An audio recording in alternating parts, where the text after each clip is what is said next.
저는 그날 눈보라 속에서 죽는 줄 알았습니다. 제왕절개 수술을 받은 지 겨우 6시간. 아직 마취가 덜 깨진 몸으로 갓 태어난 딸 서연이를 품에 안고 한성그룹 저택의 차가운 돌계단에 내동댕이 쳐졌을 때 저는 제 인생이 완전히 끝났다고 생각했습니다. 내깟 천한 것이 감히 우리 한성 가문의 대를 잇겠다고? 시어머니 윤세라 여사의 목소리가 귓가에 날카롭게 박혔습니다. 그분은 명품 모피 코트를 걸친 채 계단 위에서 저를 내려다보고 계셨죠. 옆에는 시누이 한서희가 핸드폰을 들고 이 모든 장면을 찍고 있었습니다. 언니, 이거 조회수 대박 나겠다. 구멍가게 며느리 퇴출 라이브로 올릴게요. 서희의 말에 비명을 지르고 싶었지만 입술만 파르르 떨렸습니다. 배에서 흐르는 피가 하얀 눈을 붉게 물들이는 게 느껴졌습니다. 서연이는 제 품에서 울고 있었고 저는 아이를 따뜻하게 해줄 수조차 없었습니다. 태영아, 이것 좀 치워라. 더러워 죽겠네. 시어머니의 말에 남편. 아니, 이제는 남이 된 한태영이 고개를 돌렸습니다. 그의 옆에는 배가 부른 정유라가 서 있었죠. 임신 7개월이라던 그 여자는 제 비참한 모습을 보며 웃고 있었습니다. 오빠 추워요. 빨리 들어가요. 태영은 유라의 어깨를 감싸 안으며 저택 안으로 들어갔습니다. 뒤돌아보지도 않았습니다. 3년간의 결혼 생활이 단 한 번의 눈맞춤도 없이 끝나는 순간이었습니다. 저는 그제야 알았습니다. 이 결혼이 처음부터 내기였다는 것을. 재벌 아들이 심심풀이로 편의점 알바생과 결혼해서 1년을 버티면 친구들에게 1억 원을 받기로 했다는 그 치졸한 내기의 결과물이 바로 저였다는 것을요. 지은아, 너 정신병원 가야 할 것 같아. 산후우울증인가 봐. 서희의 목소리가 핸드폰 너머로 퍼져나갔습니다. 실시간 댓글이 쏟아지는 소리가 들렸습니다. 제 인생이 수십만 명의 오락거리가 되어가고 있었습니다. 눈발이 거세졌습니다. 서연이의 울음소리가 점점 약해지는 게 느껴졌고 저는 온 힘을 다해 아이를 제 가슴에 밀착시켰습니다. 적어도 제 체온만큼은 전해주고 싶었으니까요. 의식이 흐릿해지기 시작했습니다. 이대로 죽는 건가? 서연이와 함께. 그 순간 멀리서 차 소리가 들렸습니다. 아가씨, 김 실장님이었습니다. 외할아버지의 오랜 집사였던 그분이 달려와 저를 일으켰습니다. 그분의 얼굴은 창백했고 눈가엔 눈물이 맺혀 있었습니다. 아가씨, 회장님께서 돌아가셨습니다. 순간 모든 게 멈춘 것 같았습니다. 회장님께서는 이 모든 과정을 보셨습니다. 저택의 CCTV를 통해서요. 외할아버지, 20년 전 어머니가 돌아가신 후 단 한 번도 만나지 못했던 분. 태상그룹을 일군 그 차갑다던 재벌 1세가 손녀의 순환을 지켜보다 심장마비로 세상을 떠나셨다는 겁니다. 그리고 아가씨께서 태상그룹의 유일한 상속인이십니다. 회장님께서 어머님께 주셨던 팔찌, 그 안에 추적 장치가 있었습니다. 회장님은 아가씨를 평생 지켜보고 계셨습니다. 2조 3천억 원. 그 숫자가 제 귓가에 맴돌았지만 저는 웃지도 울지도 못했습니다. 서연이를 꼭 안은 채 저는 저택을 향해 고개를 들었습니다. 따뜻한 불빛이 새어나오는 창문 너머로 저를 버린 사람들이 샴페인을 터뜨리고 있었습니다. 그 순간 제 안에서 뭔가가 부서지고 동시에 단단해지는 걸 느꼈습니다. 슬픔도 분노도 아니었습니다. 그저 차갑고 명료한 하나의 결심이었습니다. 저는 다시는 바닥에 주저앉지 않을 겁니다.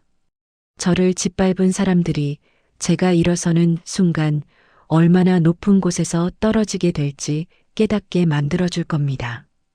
김 실장님이 제게 담요를 덮어주시며 속삭였습니다. 아가씨, 이제 시작입니다. 네, 이제 시작입니다.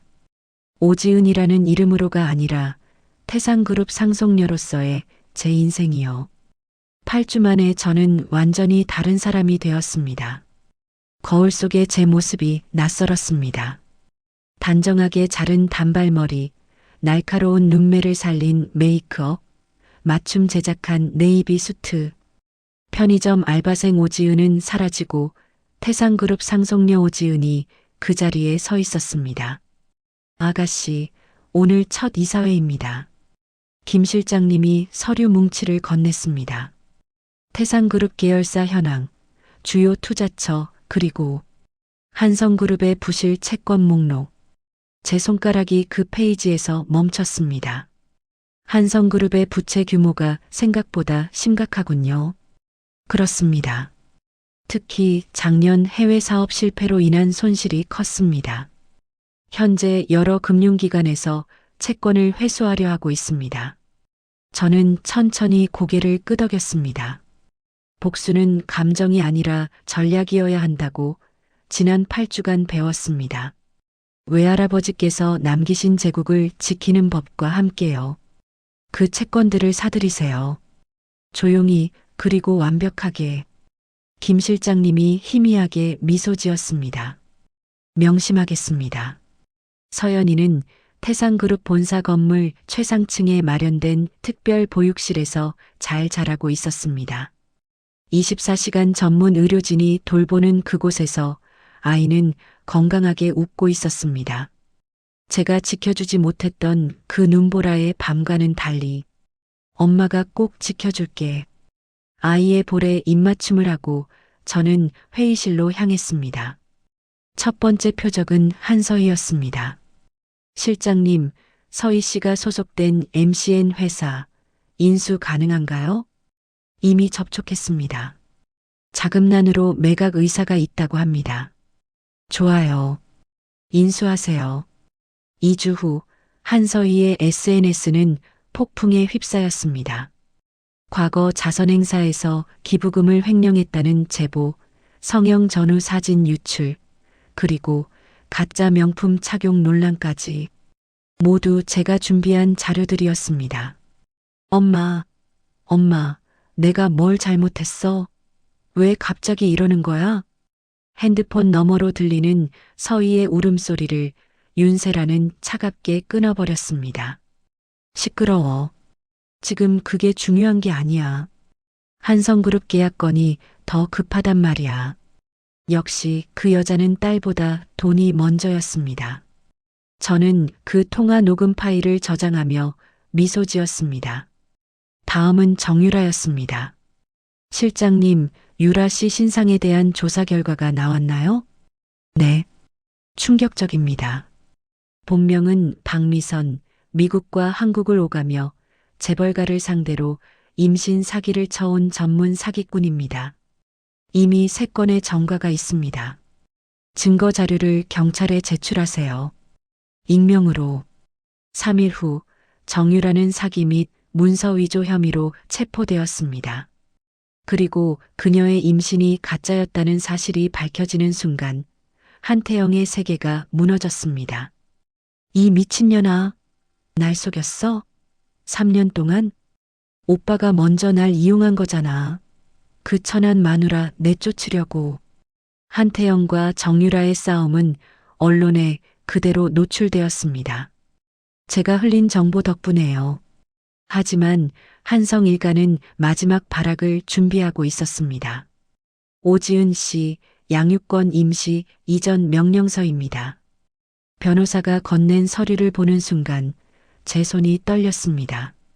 한성 일가가 부패한 판사를 매수해서 제가 서연이를 방치했다는 거짓 증언을 만들어낸 겁니다.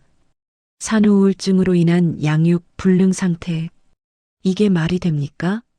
상대 측 증인이 3명입니다. 싸우기 쉽지 않을 겁니다. 저는 서류를 책상에 내려놓고 창밖을 바라봤습니다. 저 아래 어딘가에서 한성 일가는 승리를 확신하고 있겠죠. 하지만 그들은 몰랐습니다. 제가 법정 안에서만 싸울 생각이 없다는 것을. 실장님, 네 아가씨. 태산그룹 긴급 이사회를 소집하세요. 그리고 한성그룹에 700억 원 규모의 신규 계약건을 제안한다고 전하세요. 아가씨, 그건 미끼입니다. 그들을 제 무대로 끌어들일 미끼요.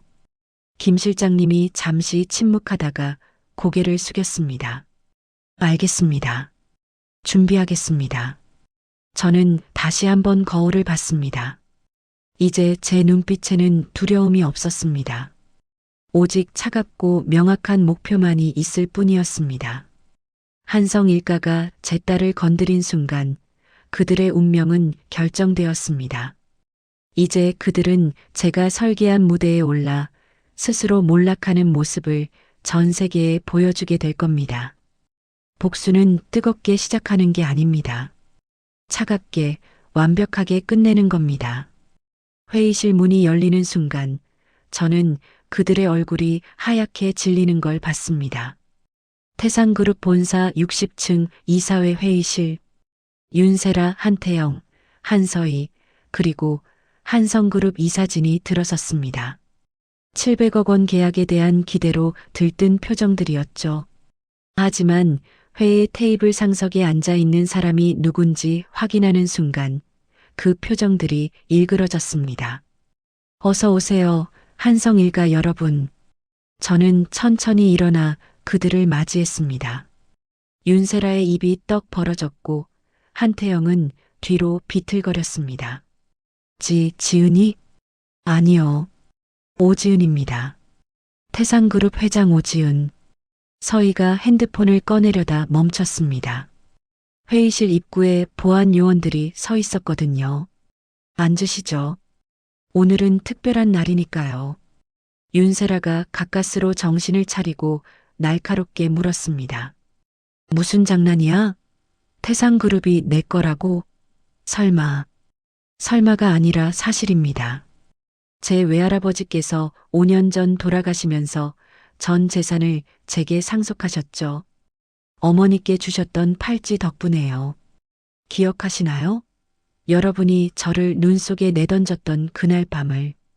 한태영의 얼굴이 창백해졌습니다. 그럼 그때부터 네, 지켜봤습니다. 여러분이 제 딸의 양육권을 빼앗으려 한 것까지 포함해서요. 김 실장님이 각자 앞에 서류를 놓았습니다. 윤세라가 서류를 펼쳐보더니 비명을 질렀습니다. 이게 무슨 한성그룹의 모든 부실 채권입니다. 제가 지난 2개월간 조용히 사들인 거예요. 총액 8천억 원. 그리고 오늘부로 전액 상환을 요구합니다. 8천억을 당장? 미쳤어? 저는 미소를 지었습니다. 5년 전 그들이 저를 보며 지었던 그 조롱하는 미소와 똑같이. 가능하시겠어요? 아니면 한성그룹을 파산시키는 수밖에요. 한태영이 벌떡 일어났습니다. 지은아, 아니 오 회장님. 우리가 잘못했어. 제발 한 번만. 여러분은 제게 한 번의 기회도 주지 않았죠.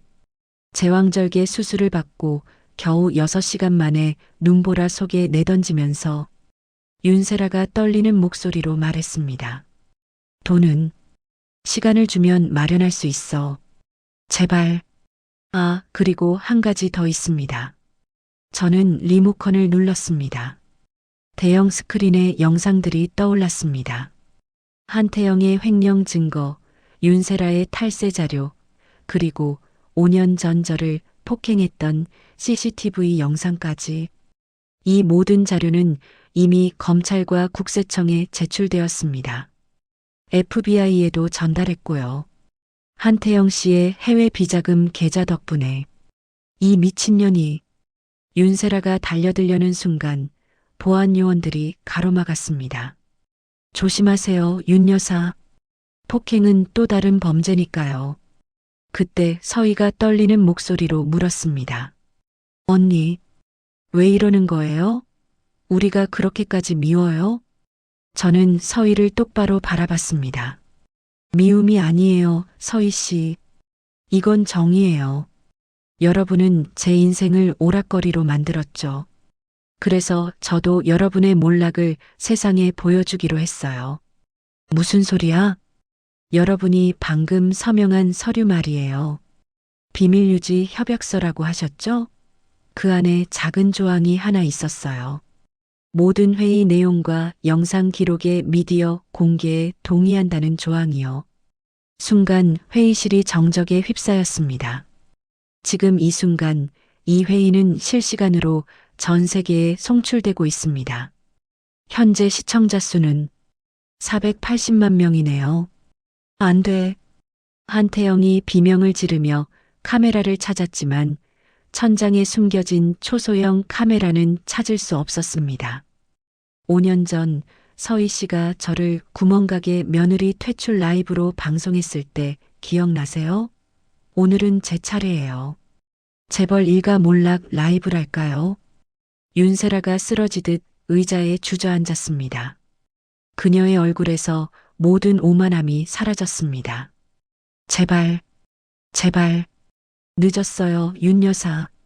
여러분은 이미 끝났습니다. 회의실 문이 열리고 경찰들이 들어왔습니다. 한태영 씨 횡령 및 배임 혐의로 체포합니다. 수갑이 채워지는 소리가 회의실에 울려 퍼졌습니다. 한태영은 저를 보며 울부짖었습니다. 지은아, 우리 딸 생각해서라도. 서연이는 제 딸입니다. 여러분의 딸이 아니에요. 그리고 서연이는 이런 부끄러운 가문과는 아무 상관없이 자랄 거예요. 저는 자리에서 일어나 창가로 걸어갔습니다. 서울의 야경이 발 아래 펼쳐져 있었습니다. 한성그룹은 이번 주 내로 파산 신청할 겁니다. 여러분의 재산은 모두 채권 변제에 사용될 거고요. 그리고 서희 씨, 여러분의 SNS 계정은 영구 정지되었습니다. 제가 인수한 MCN 회사의 결정이에요.